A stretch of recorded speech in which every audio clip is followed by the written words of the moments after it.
I think we're on, according to my little camera here. And today I'm going to talk about my very favorite lab, and that is the lab about magnetism. And it's my favorite partly because I spent 2 years in Alaska and I studied the Northern Lights, which was super interesting. So we'll get there. That's part of the magnetism lab.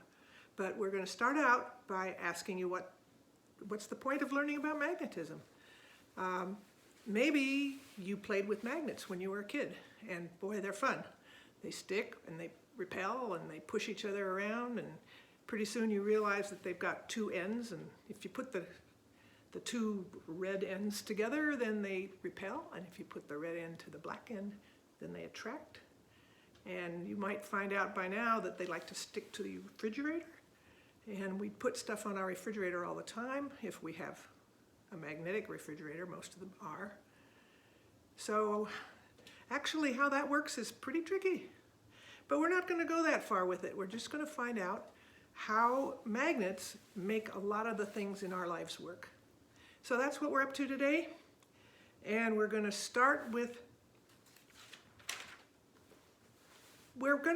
just asking, what do magnets do? Well, we know that two norths repel. To a north and a south end, they have the ends. We probably maybe know that if you break a magnet in half, it's two complete magnets. You can't get just a north or just a south.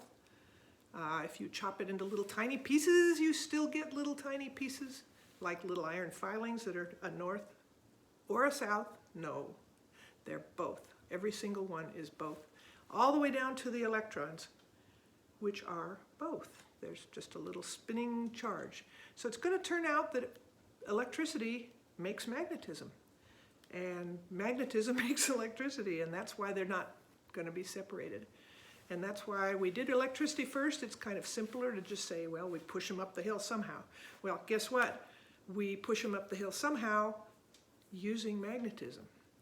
And so the first thing we're going to do is figure out how to push charges around with magnets. And I think John's going to show you a lot of little cool tools that make it so we can push charges around with magnets. The simplest one is just a simple little generator. He's going to spin it, and you're going to see a little magnet spinning inside of a coil. And when you see this magnet spinning inside of the coil, you will watch the lights light up. And that's what PG&E does down around the corner in Moss Landing. They have great big coils and great big magnets. And when they move relative to each other, the charges in the wires get pushed and they turn. And the coils or the magnets turn and the charges in the wires get pushed. And then they send that push all the way through the wires from Moss Landing all the way up to here. And you can get access to those pushed charges that are actually pushed back and forth, and those come to you through the wires all the way from Moss Landing. And that's the first thing you're going to see with John showing you. And then the next thing you're going to find out is that you can take the current and push it into let's just say a fan motor, and the current pushes the motor itself, because there's magnets in there. And so a motor is just like a generator. It's a coil of wire and a magnet, but you're going to put current through the coil of wire, and that causes the machine to turn because of the fact that there's magnets in there. And that's why motors tend to be heavy. Lots of times they have to have some magnets in there. Okay, you're also going to see things like speakers and microphones. We're going to show you a little bit of those. And they're all really fun. We would have not very much fun if we didn't have speakers and microphones and be able to listen to our friends speak like me. And of course, we've got all of our cell phones and all of our technology. It's all based on electricity and magnetism. And you want to know, your body is entirely based on electricity and magnetism.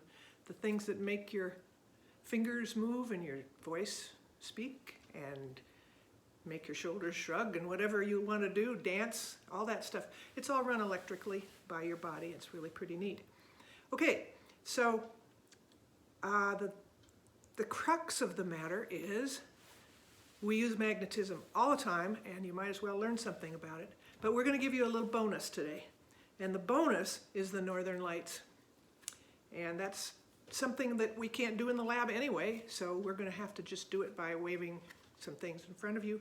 I have some real nice pictures of the northern lights, and I'll just spend a few minutes showing them to you, and you can just see what you're missing if you don't get to go to Alaska.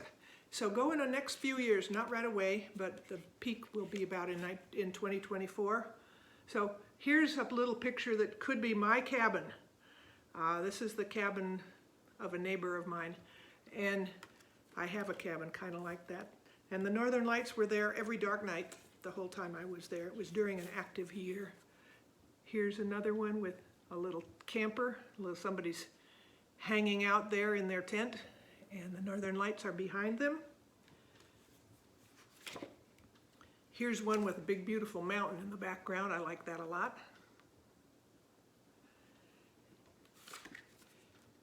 This is real common, this kind of arcy thing called an auroral arc.